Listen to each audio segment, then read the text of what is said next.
Today we will do the topic Lac-Operon from the chapter 6 molecular basis of inheritance. Lac-Operon का topic start करने से पहले इसमें जो ये दोनों वर्ड्स हैं what is lac and what is operon, इसका मतलब समझ लेते हैं. Lac is a short form of lactose. जो लेक्टोज शुगर है, मिल्क शुगर है, उसको यहाँ पर शॉर्ट फॉर्म में लैक कहा गया है.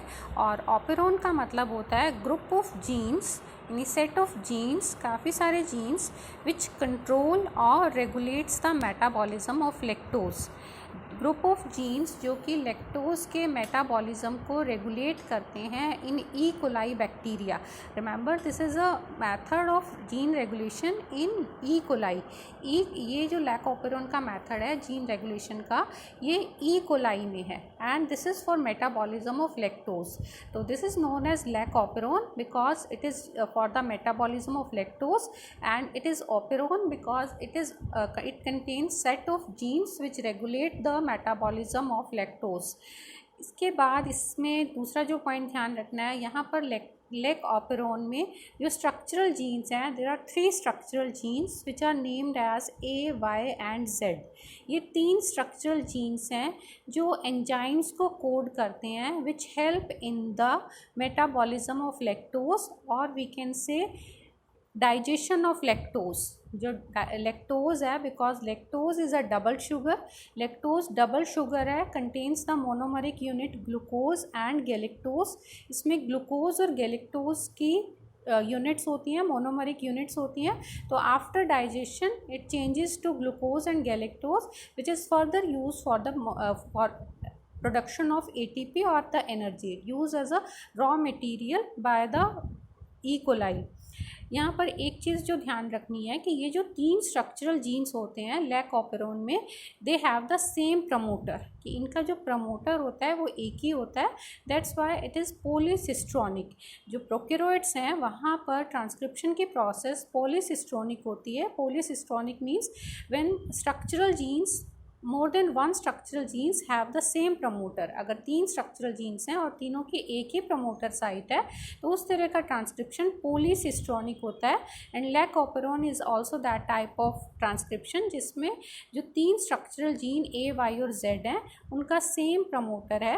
इसके बाद जीन्स यहाँ पर जो प्रोटीन को एनकोड करते हैं, जो लैक्टोज के डाइजेशन में हेल्प करने वाले एंजाइम्स को एनकोड करते हैं, they work only when lactose is present in the cell.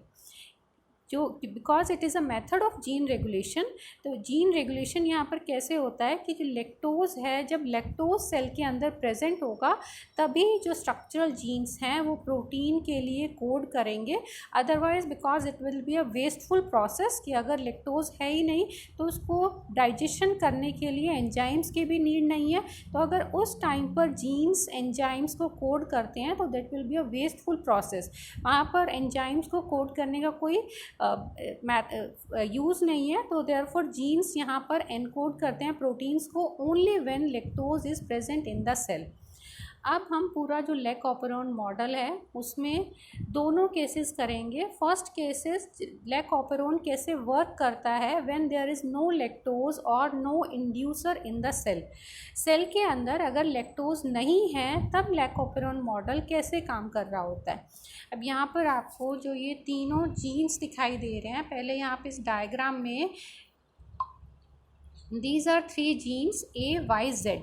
जो ओपेरॉन मॉडल है, जो ओपेरॉन है उसमें ये 3 A, Y, Z, these 3 are structural genes. उसके बाद जो O अल्फ़ाबेट है, this is for operator gene. Then we have P which is a promoter gene. उसके बाद जो आपको लास्ट अल्फ़ाबेट I दिखाई दे रहा है, I is a regulatory gene. और यहाँ पे regulatory gene because inhibit करता है operator gene को, therefore symbol I is used for the regulatory gene. अब when there is no inducer in the cell, lactose जब सेल में नहीं है तब क्या होता रहता है, जो आई है, जो इनहिबिटर जीन है, it is continuously encoding a protein known as repressor. वो कॉन्टिन्यूसली एक प्रोटीन को एनकोड करते रहता है जिस प्रोटीन का नाम रिप्रेसर प्रोटीन है। उसके लिए पहले ये जीन है, इसने अपना रिप्रेसर mRNA बनाया, उसके बाद प्रोटीन बनाया which is a known as repressor protein. ये रिप्रेसर प्रोटीन बनने के बाद will be attach to the operator gene. ये ऑपरेटर जीन से जाकर अटैच हो जाएगा। ऑपरेटर जीन से जाकर जैसे ही रिप्रेसर जीन अटैच होता है तो operator genes get switch off. Operator gene switch off हो जाता है। जैसे आप किसी चीज़ को ऑफ कर देते हैं तो वो प्रोसेस रुक जाती है। तो यहाँ पर जैसे ही ऑपरेटर जीन स्विच ऑफ होगा तो जो RNA पॉलीमरेज है जिसको should be attach to the promoter site for the transcription, तो RNA polymerase now can not bind to the promoter site. तो जब RNA पॉलीमरेज प्रमोटर साइट पर बाइंड ही नहीं होगा then there will be no transcription and no translation. ये जो AYZ हैं तीनों जीन जिनको प्रोटीन्स को बनाना है, जिनको एंजाइम्स को बनाना है, कौन से enzymes which will help in the digestion of lactose.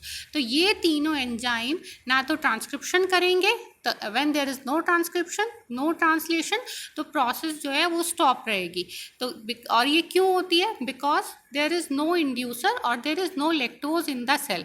तो लैक्टोज जिस टाइम पर सेल में नहीं है उस टाइम पर हमारा जो ऑपरेरॉन है वो स्विच ऑफ मोड में रहता है, सो दैट कि जो एनर्जी है पूरे जीन्स की वो वेस्ट ना हो, क्योंकि इस टाइम पर आपको रिक्वायरमेंट ही नहीं है एंजाइम्स की। इस टाइम पर ऑपरेरॉन जो है वो स्विच ऑफ रहता है। In next video, we will discuss how the operon behaves when lactose is present in the cell.